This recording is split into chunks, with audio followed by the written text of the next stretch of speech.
కార్తీక పురాణం 4వ రోజు 4వ అధ్యాయం. దీపారాధన మహిమ. ఈ విధముగా వశిష్ఠుడు కార్తీక మాస వ్రతము యొక్క మహిమ వల్ల బ్రహ్మ రాక్షస జన్మ నుండి కూడా విముక్తి నొందెదరని చెప్పుచుండగా, జనకుడు మహాతపస్వి తమరు తెలియచేయు ఇతిహాసములు వినిన కొలది తనివి తీరకున్నది. కార్తీక మాసంలో ముఖ్యముగా ఏమేమి చెయ్యవలయునో, ఎవరినుద్దేశించి పూజ చెయ్యవలయునో వివరింపుడు అని కోరగా, వశిష్ఠుల వారు ఇట్లు చెప్పదొడిగిరి. జనక, కార్తీక మాసమందు సర్వ సత్కార్యములను చెయ్యవచ్చును.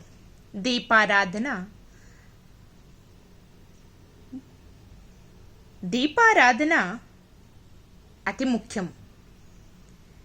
దీని వలన మిగుల ఫలము నొందవచ్చును. శివకేశవుల ప్రీత్యర్థము శివాలయమున గాని విష్ణు ఆలయమునందు కానీ దీపారాధనము చెయ్యవచ్చును.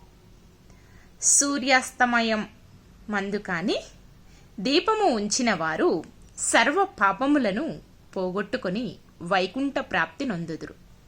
కార్తీక మాసమందు హరిహరాదుల సన్నిధిలో ఆవు నేతితో కానీ, కొబ్బరి నూనెతో కానీ, అవిసె నూనెతో కానీ, విప్ప నూనెతో కానీ ఏది దొరకనప్పుడు ఆముదముతో కానీ దీపము వెలిగించి ఉంచవలెను. దీపారాధన ఏ నూనెతో చేసినను మిగుల పుణ్యాత్ములుగాను భక్తిపరులుగాను అగుటయేగాక అష్ట ఐశ్వర్యములు కలిగి శివ సన్నిధి కేగుదురు.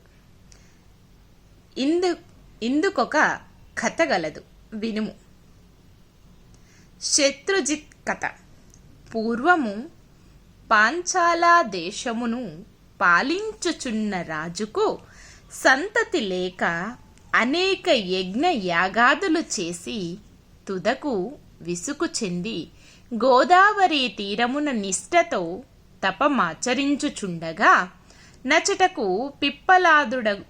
పిప్పలాదుడను మునిపుంగవుడు వచ్చి, పాంచలారాజా, నీవెందులకింత తపమాచరించుచున్నావు?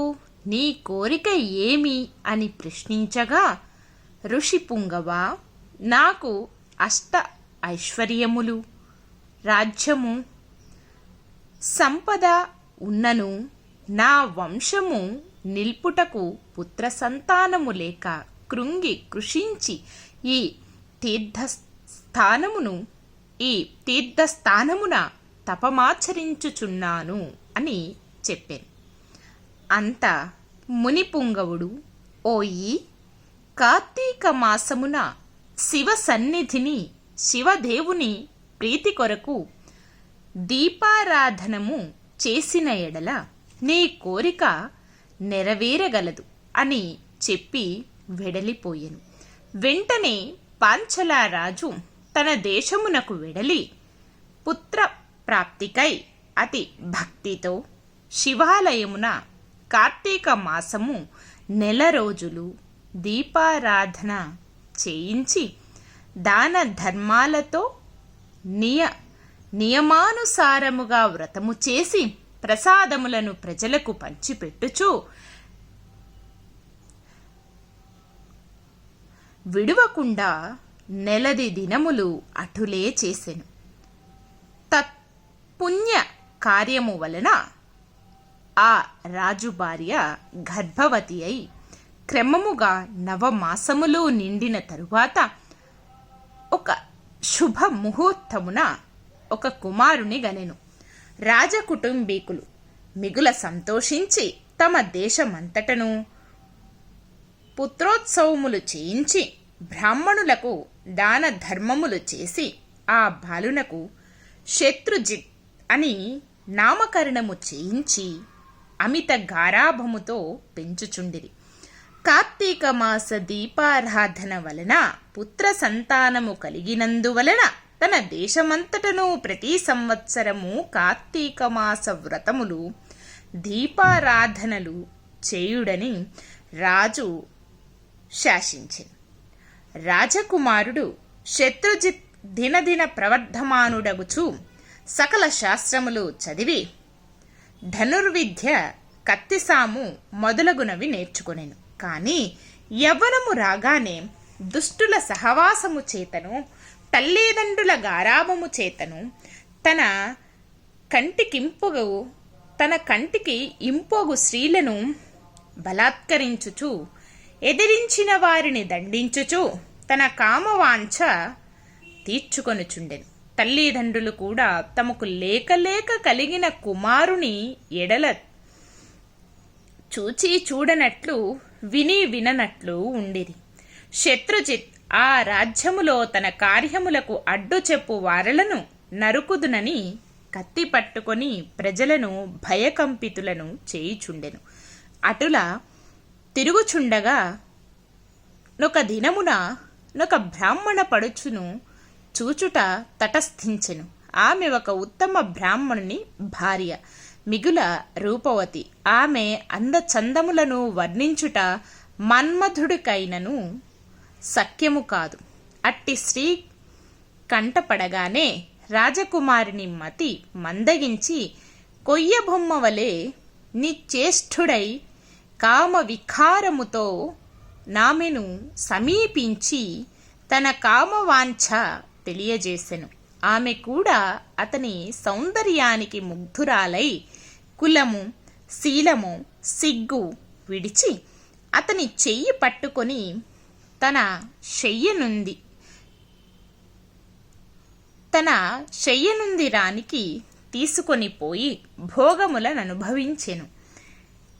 ఇట్లొకరికొకరు ప్రేమలో పరవశ లగుట చేత వారు ప్రతిదినము నధ్యరాత్రి వేళ ఒక అజ్ఞాత స్థలములో కలుసుకొనుచు తమ కామవాంఛ తీర్చుకొనుచుంటిరి. ఇటుల కొంతకాలము జరిగెను. ఎటులను ఈ సంగతి ఆమె మగనికి తెలిసి పసికట్టి భార్యను రాజకుమారుని ఒకేసారి చంపవలనని నిశ్చయించి ఒక ఖడ్గమును సంపాదించి సమయము కొరకు విరీక్షించుచుండెను. ఇట్లుండగా కార్తీక శుద్ధ పౌర్ణమి రోజున ఆ ప్రేమికులు ఇరువురును శివాలయమున కలుసుకొనవలనని నిర్ణయించుకొని ఎవరికి వారు రహస్య మార్గమున బయలుదేరిరి. ఈ సంగతి ఎటులో పసికట్టిన బ్రాహ్మణుడు అంతకు ముందే కత్తితో సహా బయలుదేరి గర్భగుడిలో దాగి ఉండెను. ఆ కాముకు లిద్దరూను గుడిలో కలుసుకొని గాఢాలింగన మొనర్చుకొను సమయమున చీకటిగా ఉన్నది, దీపముండినా బాగుండును గదా అని రాకుమారుడు అనగా ఆమె తన పైత చెంగును చించి అక్కడనున్న ఆముదపు ప్రమిదలలో ముంచి దీపము వెలిగించెను. తరువాత వారిరువురును మహానందముతో రతిక్రీడలు సలుపుటకు ఉద్యుక్తులగుచుండగా అదే అదునుగా ఆమె భర్త తన మొలనున్న కత్తి తీసి ఒక్క వ్రేటుతో తన భార్యను ఆ రాకుమారుడిని ఖండించి తాను కూడా పొడుచుకొని మరణించెను.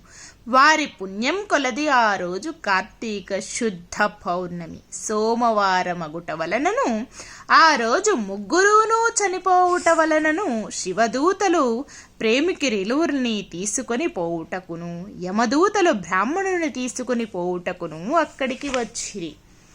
అంతా యమదూతలను చూచి బ్రాహ్మణుడు, ఓ దూతలారా, నన్ను తీసుకొని వెళ్ళుటకు మీరేలా వచ్చినారు? కామాంధకారముతో కన్ను మిన్ను తెలియక పశుప్రాయముగా వ్యవహరించిన ఆ వ్యభిచారుల కొరకు శివదూతలు విమానములో వచ్చుటేలా?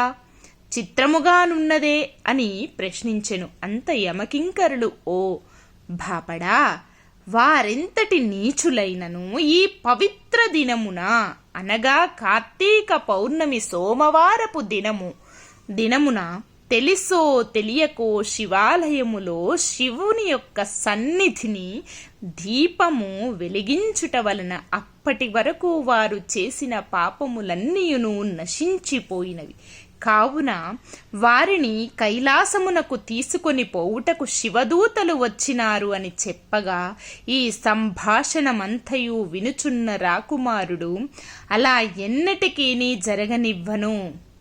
తప్పొప్పులు ఎలాగున్నప్పటికీ మేము ముగ్గురుమును ఒకే సమయంలో ఒకే స్థలములో మరణించితిమి కనుక ఆ ఫలము మా అందరికీ వర్తించవలసినదే అని తాము చేసిన దీపారాధన ఫలములో కొంత బ్రాహ్మణునకు దానము చేసెను. వెంటనే అతనిని కూడా పుష్పక విమానము ఎక్కించి శివ సాన్నిధ్యమునకు చేర్చిరి. వింటివా రాజా, శివాలయములో దీపారాధన చేయుట వలన ఆ ప్రేమికులు చేసిన పాపములు పోవుటయే కాక కైలాస ప్రాప్తి కూడా కలిగెను. కాన కార్తీక మాసములో నక్షత్రమాల యందు దీపముంచిన వారు జన్మరాహిత్యమొందుదురు. చతురాధ్యాయము 4వ రోజు పారాయణం సంపూర్ణం. ఓం హరిహరాభ్యో నమః. ఓం నమః శివాయ.